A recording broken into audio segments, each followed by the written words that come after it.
taking down their own buildings and the Gulf of Tonkin, which was a lie. But at the point being is that the timing, don't look at the conspiracy, look at the timing, is that we wanted to get into a war that we really couldn't get into because the people didn't support it, and then, wow, something happens where it's so catastrophic that everyone wants to get into it. Now, if you look at it that way, with a logical mind, you go, man, that's a lot of coincidences there. That's a lot of coincidence to where we didn't want to fight, had no reason, the people didn't support it, but then here we go. Because in World War II, they knew the Holocaust was going on 2 years before we did anything. A lot of people don't know that England don't like Americans. We think, they love us over there because we saved them from the Germans.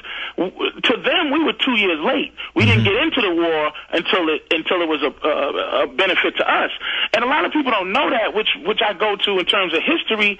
This country is not teaching history. And I don't mean, Columbus and this and that. I'm talking, hey, man, where the banks came from, why the Revolutionary War happened. Lincoln didn't just free the slaves because he was a great guy. Just little things like that, which I think, maybe I think would help history in this country. And talking from a black man's point of view, I think if somehow that a historical base for some white people, historical white people, that black people can go, wow, that was a good guy. I think. See, the thing is, what I say about black people and the color of white, it's not that I hate white people or anything. It's that the color is basically what we have. It's a vague. That's all we have. We don't have a villain. We don't have people that we look at and go, okay, Hitler. There was Hitler, and there was 10 other guys. It was Himmler. It was Heydrich. It was Mengele. It was all of those guys, and we can look at them like, okay, those were the architects behind that disaster. But for black people in slavery, all we got really is this vague, which it helps out the New World Order because black people can't really join forces completely heartfelt with white people, because in this country, white people are always presented as our villain. All the color white is like having Hitler's mustache. It is our evil. But we need to come together at the bottom of this pyramid, at this feudal system that they put together. We need to come together and really go, man, it's really us. Even though the guys at the top look like you, but I think if there's any like diabolical plot, that's in there just as much as to keep us separate racially. You know what I mean? It's a really nasty thing, dude. It's so many things that we, the bottom half of this pyramid, the bottom level, the top have to be exposed, but the bottom is we're so entrenched in the hatred basically for each other. Black people don't like Asians, Asians don't like black people don't like white people don't like Indians, Indians don't like Arabs, Arabs don't like black people. Really, they all don't like black people, but if you put it all together, nobody likes nobody who should be joined in fighting the nonsense, so we can all listen to the G20, meetings, and we can all understand that they're trying to put us back into the feudal system. We can all understand the history of this, but we're too busy haggling over chump stuff. Like, we're haggling over a couple of $100, man. I tell people, you know what? If you don't got no money, you shouldn't be worried about the economy. This thing is not. If you got $20,000 in the bank, you know what? Buy that hat you like. Buy those sneakers you like. We will be back after this. It's the InfoWarrior with Jason Bermas, PrisonPlan.tv, InfoWars.com. We are back. Patrice O'Neal is our guest. It's myspace.com/Patrice O'Neal. And you were just talking about the divide and conquer or order out of chaos methods of religion and race to divide all of us so that we don't come together. I think that's a main reason that you'll see a lot of this anti-Semitism in the so-called patriot movement. It's to turn other people off. It's the same reason that the government started COINTELPRO against the Black Panther movement, to turn white people off to their plight. These people were trying to do the right thing, and all of a sudden they're getting people are sending out these coloring books to white neighborhoods where all these racist photos are made and they're killing white people. I mean, some of these are really organized so that we do hate each other and are angry at each other for no reason other than they've contrived a reason. So we don't come together against them. I think we can overcome that, though. When it finally gets bad enough, where enough people have lost their homes, where enough people wake up to the fact that, Barack Obama does not have their best interests at heart, when they start seeing the brigades, and I think September 11th this year is going to be a big day, because in that Give Act, that's their new holiday, literally in the Give Act, is 9/11. It's a national call to service and day in remembrance, and they're actually going to have memorials throughout the country, and they're going to be knocking on doors that day to have people pledge to join their cause. Right. I mean, ultimately, I think, see, I hate to dismiss, like, I got a buddy that's hanging out, and, during the commercial, and I'm talking to him about stuff, and first thing he just goes, with beautiful apathy, just, I don't care. Like, and then here's the thing where I can't get frustrated.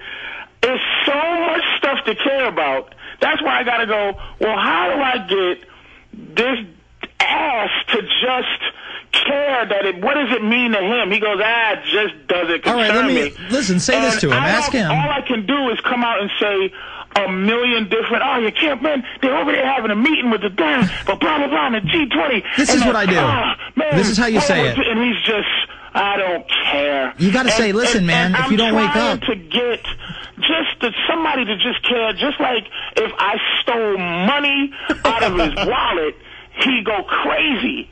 Yeah. But how do you get people to give a damn with that grassroots level? Like, dude, they're just stealing money out your pocket. How am I going to convince people that this is affecting them and it's not some magical man in a mountain theory? How do you get people to understand that this is going to touch your rib cage, man, in about 10 years, 20 years? All right, this is how you do it. You got a cell phone, right? You probably got a newer cell phone, right?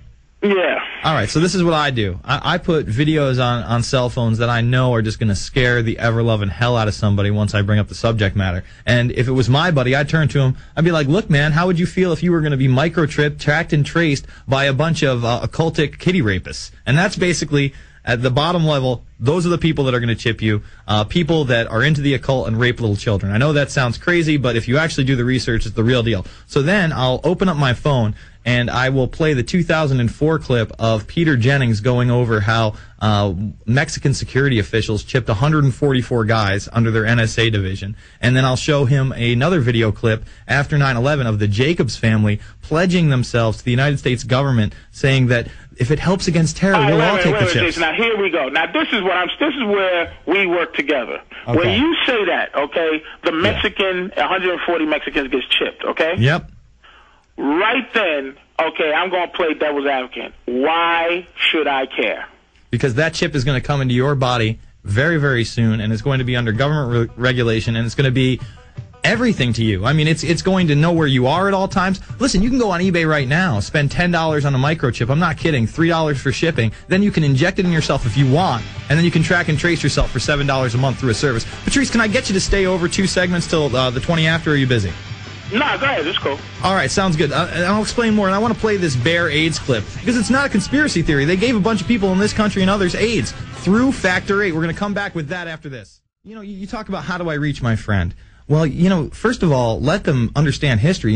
Hitler didn't just kill the Jews. He went after, first of all, the communists first. They were the enemy. Then it was, the retards, the gypsies, the unpleasantries. Then it was the Jews. Then it was anyone who didn't have a job. It always starts with the easy target. You know what I mean? And but let me ask, okay, so would you say unequivocally that the plan for this new group of people, okay, the New World Order, the globalists, is the same? Because I think it would click if you say that their agenda was the same as Hitler's agenda. For some reason, Hitler wrote is a book. the dude that really bugs people enough to listen. Explain to him he wrote the book. Trying to do to everybody what Hitler did during World War II. Worse, he wrote the book, The New World Order, Patrice.